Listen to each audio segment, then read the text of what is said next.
What it do, you two, coming to you with another review. Oh baby, it's some musicality up in there. I mean, I just watched the Insurgent trailer, the Divergent Series and Divergent Series. Divergent? What is the heck? I can't even remember the title. The point remains, y'all, is the fact that that's a stupid right off the bat. Like when you have it called like the full title. I mean, Insurgent. Yeah, it's Insurgent. The Divergent Series, Insurgent. The full series just does not come across. It doesn't really roll off the tongue. It just doesn't quite have that vibe to it. But moving off past that little hiccup, I mean, there's some intrigue. Now, I mean, I don't really care much for the Divergent series because it just is like, it's another one of those like Twilight kind of garbage rubbish that we've been given. And I don't want to hear the whole maybe it's better in the book and then the movie doesn't do it justice. I'm sure, like with every movie book adaptation, it's always better in the book. Let's get past that. There's not as much of an excuse. It's one thing like because I'll bring up Battlefield Earth, which is a prime example of a good book and a bad movie adaptation, because the book was actually pretty good. If anything, it should have been more of a movie series. You cannot condense 1,000+ pages into a 2-hour movie. That just ain't gonna happen. That's why like movies like Dragon Ball Evolution, among other reasons, did not do a trick, because the beauty of Dragon Ball is the length of it. In a sense, you get that character development and you try to compress that into 2 hours, you run into some mistakes. I won't even get into that whole debacle. That's another can of worms for a whole another day. But regardless, focusing on what we're here for, the Insurgent trailer they had some decent aspects to it. I'm trying to just play it straight, like, I don't like to get all, my emotions to, say, just because, I don't like to be one of those people who, just because it's Divergent, that I'm not going to give it its fair try. I'm gonna try to be straight with it. I don't know when it messes up, doesn't mean it's because it's just bad. Now, I ain't gonna see it in theaters. That's just about none. I'll wait till it comes out in Redbox. Maybe get it on Blu-ray, just because I like to, give the full feel, because it's like the full cinematic experience, so to speak. But as far as the trailer goes, like because I haven't read the books, and I don't really know. I barely paid attention in the movie. Now, one might say, "Oh, well, then how can you judge it accordingly?" Well, because I didn't pay attention, because it was bad. I didn't really feel invested into it. There's a lot of aspects that didn't really just grab me. So, yeah, there we go. Maybe there was a part in where they explained what that box. There was like some sort of box that looks like they got it from The Fifth Element, and by opening it, I feel like this whole thing is going to be about opening this box, and when they do, something's going to happen, which in and of itself could be cool. And looks like there's this building war that's going to happen, that I guess probably will happen in the third book, and all sorts of madness is going to occur, which that could be kind of cool. But it's also starting to feel still all that much more like a Hunger Games ripoff. That's just saying. It's like 50 Shades of Grey is to Twilight as Divergent is to Hunger Games, as they both seem to be just kind of like fan fictions of the other. That's just me, though. I mean, I don't even need to delve into what sort of similarities one can find between Hunger Games and that of Divergent. Now, I'm a fan enough of Hunger Games. Not that it's like my favorite, but I enjoy it. My girl J-La, I mean, there's things to be desired of it as well. I mean, I'm not a big fan of like the cynical, dystopian society as much, like where that's just like the tired, aspect. And that's okay to have like a dystopian society within a story, and like it's kind of like we got to take it down, kind of like in Star Wars. I guess, I don't know, would the Empire be a dystopian society? The point remains. Those kind of just, it depresses me. I'm like, man, leave this movie feeling worse about myself. That's no good. I don't care for that as much. I like to feel like there's hope, there's life. There can be struggles, don't get me wrong. There can be tragedy, there can be sadness. But there's got to be like that sort of that hope. There's something there that just keeps you wanting more to push on, even if you don't know what's next. You can just see one step ahead. That kind of real, real stuff right there. That's the kind of vigor, the kind of hope in life that I want. And you don't get that as much in these things like Divergent. But focusing just back on the track, I keep getting sidetracked. I tell you, man, this Divergent gets me keyed up.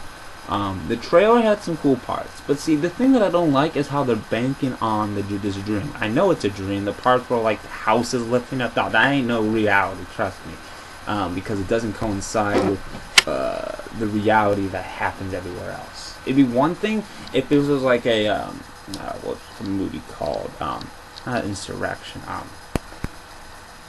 It was the Dream movie, Insurgents. Is this Insurgent? Yeah, I'm getting. I never actually have seen the movie, but I know what the premise, with the buildings and everything, and the world can like transform. It makes sense. It's a dream, but the fact that they're banking so much on it, it's because dreams are in a lot of ways inconsequential, but they are consequential. They're an interesting element in a story because though they don't have consequence in and of themselves, unless it's like something like Nightmare on Elm Street, where like Freddy Krueger can kill you in your dreams.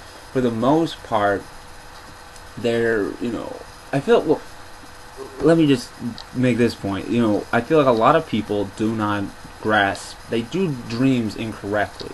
Because just because you see somebody die in a dream does not necessarily mean that you believe that person is going to die, or you're given a premonition. Unless you're a highly spiritual individual, for the most part, that has a different meaning altogether. If anything, that can be sometimes good.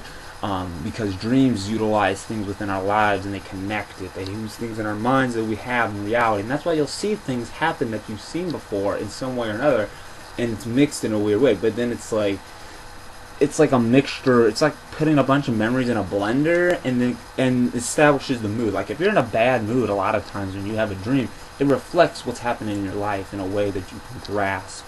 It's like another layer of being able to be talked to us, being able to kind of reason with our lives and cope with it in a lot of ways. And when you can grasp that, it can sometimes help you take responsibility for what's going on, because sometimes we don't want to admit that something's bad happening to us. But in our dreams, if you look at what the things mean, like if my friend had a dream that he had confronted a tiger and he had overcome it, and all of his friends had left him in a sense, had abandoned. But it was more symbolic of the fact that he was trying to overcome this aggressive challenge in life, and he did. And so it's very cool how that kind of stuff plays out. I'm a man of meaning. I'm a guy. So when someone just has things like that happening, sometimes I wonder, are you just doing it because you want to have a dream so you can just have the liberty to do whatever you want, or are you establishing an actual sense of purpose and meaning? And I feel like because with Divergent, I'll have to see how the dream exactly is played out. But for me, it seems like that could I don't know. It just lacks that sort of depth, and just is kind of like, oh, we wanted to be able to have floating houses and cool stuff like that, cool action scenes. But in seeing how we limited ourselves, we had to resort to using a dream. It seems like because it's like you don't want, like it's like one of those things where if you have a whole story and it's just a dream, it takes away from the consequence, from the reality of it. Because the reality is she's not in a dream.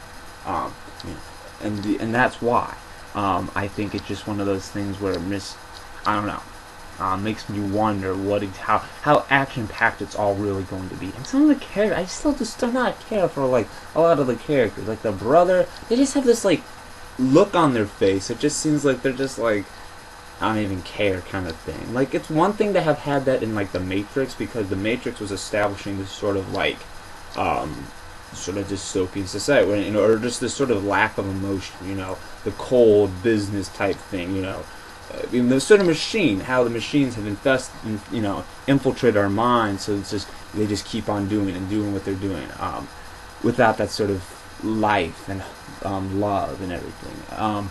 But with these characters, it just doesn't come across as like impactful. And so it just didn't seem like the trailer did it for me. So there was some neat enough action scenes. They got you with that train. Oh, he was gonna miss it. Oh, he's gonna get hit. Oh, he missed the train. So action packed.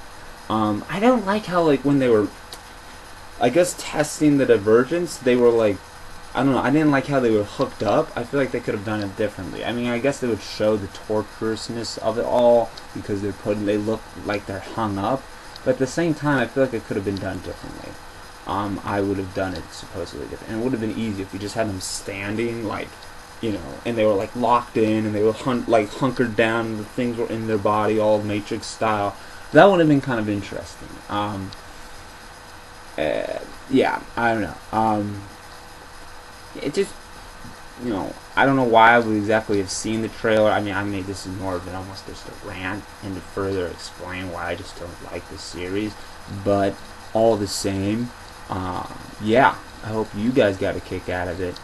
But I'm just gonna give it a 2 because it had some stuff that could potentially be interesting. So I have to at least give them that. And I haven't seen the movie or read the books. I cannot say technically for sure that it's gonna be bad. And I don't want to sell it short. But at the same time, from what I've seen, doesn't necessarily bode well. But all the same, we'll have to find out in March or maybe later on for my sake because I'm not watching the theaters.